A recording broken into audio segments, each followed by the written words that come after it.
guys, it's Mrs. Wood. I'm back for day 2 of reading. I hope you had a lot of fun yesterday on your own reading and finding connections and realizing how you related to the characters in your book. Today we're going to review a little bit and talk a little bit more how we can make connections and help us to be better readers. So yesterday we talked about that making connections was when your brain thought of something that you already knew and put it with the new thing that you were reading, and it went together and connected, and it made more sense. I showed you my Lego car that I've been working on, and I said that when the Legos are all by themselves, they don't really make any sense, and they don't seem like they're anything. But when we start to put them together, I can turn it into a car, and it starts to make sense. So today I wanted to tell you that something else about when you're making a connection, it's kind of like you're talking back to your book. I know that seems a little silly, and we talked about some of these things you can say, but when you say these things, whether it's in your brain or out loud as you're reading, it's going to help you to make connections that make the book make more sense. So today, to help us, we're going to read this book called When Your Elephant Has the Sniffles. And this is just a shortened version of this book. I actually got it at Chick-fil-A with one of Jacob's little Happy Meals, and he loves this book. So we're going to read this story, and as I'm reading, I'm going to stop, and I'm going to show you how I can make connections and talk back to the book so that it makes more sense for me. So When Your Elephant Has the Sniffles, it was written by Susanna Leonard Hill and illustrated by Daniel Wiseman. Sniff, sniff, sniffle. Uh-oh. Does your elephant have the sniffles? Uh-huh.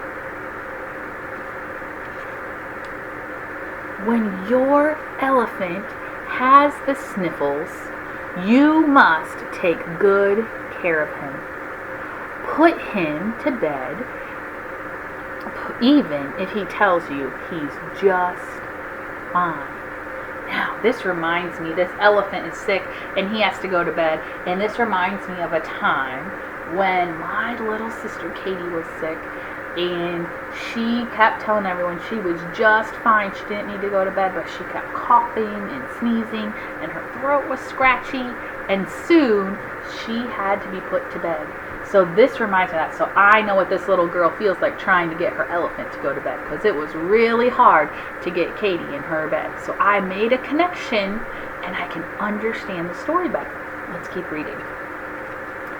At first, your elephant might not mind being tucked in to bed, but after a while, he will get bored. Oh, so this reminds me of us being off of school for so long. How many of you, when you found out you were getting 4 extra days of spring break, were really excited? Raise your hands. I know I was a little bit excited when I found out we were getting an extra spring break, and I thought, oh, I'm going to have all these fun things to do. I can sleep in every day. I can go do all these fun things with Jacob. I can play outside. I can watch TV. I can go out to eat. I can go shopping. But you know what happened? All those things didn't happen, and I started to get really bored. So I understand what this elephant feels like. So let's see what the little girl does. So, since he's bored, you will have to think of fun things to do. Hey, that reminds me of what I had to do. That's the same thing I had to do. My family, Jacob and Mr. Wood and I, we all started to get really bored after a couple of days. So we had to come up with fun things to do. So we made some pinwheels. We started going on walks every day. We made some edible paint. And I had to do things so that my family wasn't getting bored. I understand exactly how this girl feels, because I made a connection about my life to hers. After that, your elephant will probably announce that he's had enough and he's getting up. Distract him by dressing up and singing a song. But be careful what props you use, because after all of your hard work, his nose might begin to itch and twitch and achoo! Oh dear.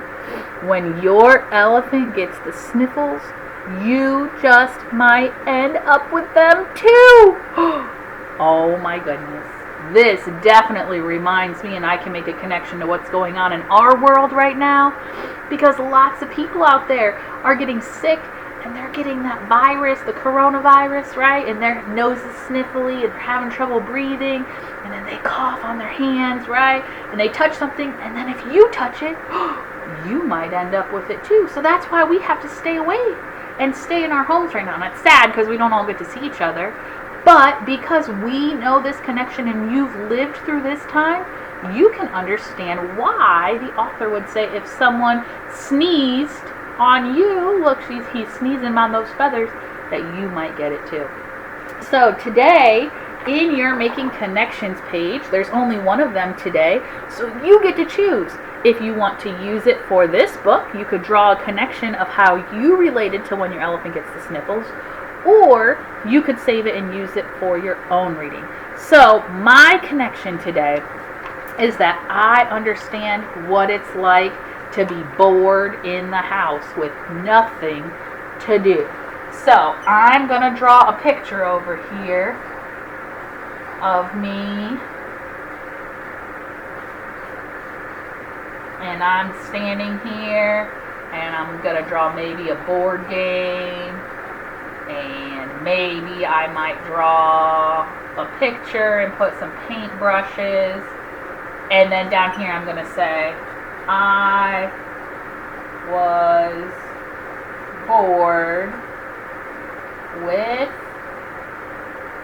nothing to do. So, I can draw a picture of me after I played a board game and I painted a picture and I was bored with nothing to do. So this book, When the Elephant Gets the Sniffles, reminds me, I remember when I was bored and had nothing to do. Or I could have drawn, I remember when everyone was getting sick from being sneezed on and coughed on, right? That's something we all can make a connection with. So you can choose right now. You can either rewind and watch the video again and write a connection or draw a picture of one you made, or you can use it for your own. The other thing you're going to do for reading today is you're going to read this passage. It's called The Little Mermaid. You're going to read the passage, and then there are some questions. There's 2 pages of questions about this, and you are going to read this. You can have an adult or a big sibling help you read the passage and then help you read the questions, but I want you to answer the questions on your own so I can see what you know. And then you're going to take a picture of all 3 pages and put them on Class Dojo. So if you have any questions about how to upload this to Dojo, you can log on to our office hours and ask one of the first grade teachers, or Miss Fleming or Miss Laser, or your parents can send a message to your teacher and we can help show you how to get the pictures in there. But again, remember, when you're reading, always make those connections because it's going to help the book make more sense to you.